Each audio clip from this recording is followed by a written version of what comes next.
मेरा एक सुझाव भी था जिसको अस्वीकृत किया गया, और मैं आपके माध्यम से लोकतंत्र के चौथे स्तंभ के माध्यम से राज्य की जनता को मैं अपना वह प्रस्ताव जो मैंने दिया था संशोधन, उसको बताना चाहूँगा कि वो क्या था। मेरा प्रस्ताव ये था कि अभी वर्तमान में क्या होगा कि जो प्रभारी मंत्री होंगे वह विश्वविद्यालय के प्रति कुलाधिपति होंगे। तो मैंने उनको ये सुझाव दिया था कि उनके स्थान पर राज्य के मूल निवासी शिक्षाविद जिनका राज्य या देश में शैक्षणिक एवं प्रशासनिक कार्यों का लंबा अनुभव रहा हो, उनका मनोनयन सरकार द्वारा किया जाए प्रति कुलाधिपति के तौर पे। तो उन्होंने अस्वीकार कर दिया, और मैंने ये भी रखा था कि झारखंड के मूल निवासी हों। तो देखिए, इससे क्या होगा कि अगर शैक्षणिक संस्थानों में अगर मंत्री प्रभार में रहेंगे, प्रभारी मंत्री अगर प्रति कुलाधिपति रहेंगे, तो कहीं ना कहीं शिक्षा जगत को भी पॉलिटिक्स में ढाल दिया जाएगा, और वहाँ मैंने शिक्षा की बातें कम और पॉलिटिक्स की बातें ज़्यादा होंगी, जो मेरे अकॉर्डिंग उचित नहीं है। और राज्य सरकार का मेरे प्रस्ताव को अस्वीकार करना भी यह दर्शाता है कि वह मूलवासियों की हितैषी नहीं है। मैंने तो यही कहा था कि मंत्री का ना होकर कोई ऐसा शिक्षाविद हो जिसका राज्य और देश में एक लंबा अनुभव हो और जो झारखंड का निवासी हो, तो उसे सिरे से खारिज कर दिया गया। मेरा दूसरा प्रस्तावित संशोधन था आपका झारखंड प्लेटफॉर्म आधारित गिग श्रमिक विधेयक में।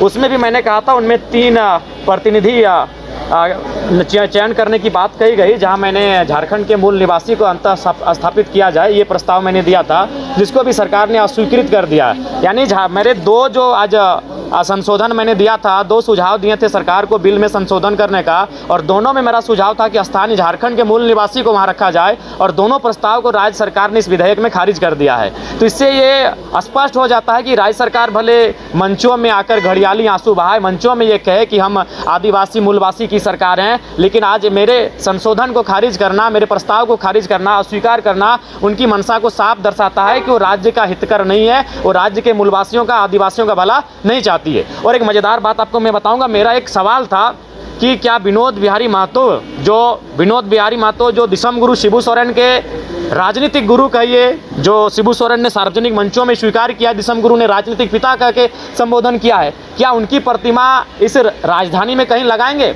सरकार का जो उत्तर था बड़ा एकदम, मैंने उस उत्तर को सुनकर आप आश्चर्य करेंगे, सरकार का उत्तर था कि कहीं जमीन ही नहीं है। अगर विनोद बिहारी महतो के स्थान पर अगर मेरा सवाल ये होता कि आप गुरु जी की प्रतिमा लगाएंगे, तो सरकार का क्या उत्तर होता? सरकार को इतनी कुंठित मानसिकता के साथ कार्य नहीं करना चाहिए। योगदान अगर गुरु जी का है तो योगदान जयपाल सिंह मुंडा का भी है, योगदान विनोद बिहारी महतो का भी है, लेकिन सवाल को यह करके खारिज कर दिया गया कि जगह ही नहीं है। आश्चर्यजनक, विनोद बिहारी महतो के लिए जगह नहीं इस राज्य में एक स्टेचू के लिए, घोर आश्चर्यजनक। जिस विनोद बिहारी महतो ने दिसम गुरु को अपने घर में रखा और उन्हें मैंने पढ़ाया, उन्हें राजनीति में लाया, और साफ शब्द में झारखंड मुक्ति मोर्चा विनोद बिहारी महतो के पैसे से बना है। वह उस समय वकील थे, दिसम गुरु इतने सक्षम नहीं थे। बेशक वो एक बहुत बड़े मास लीडर थे, संथालों की बहुत बड़ी आबादी होती है, इसलिए कॉमरेड ए.के. राय और विनोद बाबू ने प्राथमिकता दी थी कि इस शख्स को बड़ा नेता बनाना, उन्होंने बना दिया। लेकिन जो पैसा लगा था वो विनोद बिहारी महतो का था, वकालती का पैसा लगा था। जो कागज और कलम और स्याही लगी थी झारखंड मुक्ति मोर्चा बनने में, वो विनोद बिहारी महतो का था। और सरकार का उत्तर है कि राजधानी में कहीं जमीन ही नहीं है जहां उनकी प्रतिमा बने। तो सोचिए, अगर मेरा सवाल जस्ट खाली विनोद बिहारी नाम के जगह पर जयपाल सिंह मुंडा या दिसम गुरु शिबू सोरेन का होता, तो सरकार का क्या उत्तर होता?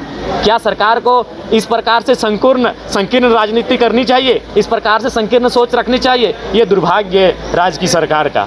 उसके बाद ये मेरा ही सुझाव था, अभी जो आप बहस देख रहे हैं कृषि को लेकर, अभी जो आप बहस देख रहे हैं अत्यधिक वर्षा को लेकर, ये मेरा ही सुझाव था सर्वदलीय बैठक में, और इस पर हमने अपना राय प्रकट किया है कि इस बार बारिश 33-32% ज़्यादा हुई है। अतः जहाँ जहाँ क्षति हुई है, चाहे सड़क की क्षति हो, पुल की क्षति हुई हो, या किसी सेक्टर की क्षति हुई है, उसकी एक कम अवधि में भरपाई की जाए, और विशेषकर किसानों के लिए 500 करोड़ का एक बजट जो क्षति के लिए निर्धारित किया जाए। जिनके आवास का क्षतिग्रस्त हुआ है उन्हें कम समय में आवास अलॉटमेंट किया जाए, और जो अगर निधन हो जाता है, किसी की मृत्यु हो जाती है इस आपदा में, तो 10 लाख का मुआवजा उस परिवार को मिले, ये मैंने सरकार से हाँ बिल्कुल मैं उस स्टेटमेंट पर पीछे क्यों हटूंगा?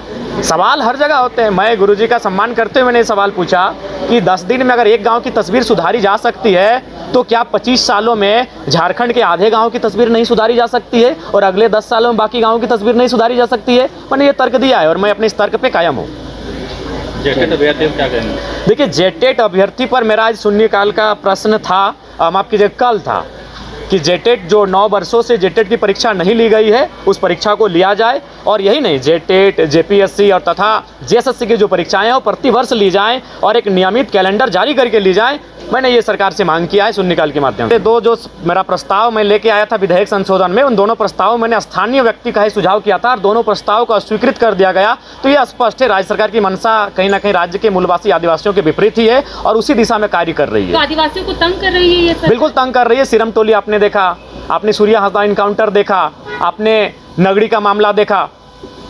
बिल्कुल आदिवासियों को आदिवासी राज्य में आदिवासी मुखौटा पहनकर राज्य की सरकार तंग कर रही है, परेशान कर रही है, प्रताड़ित कर रही है।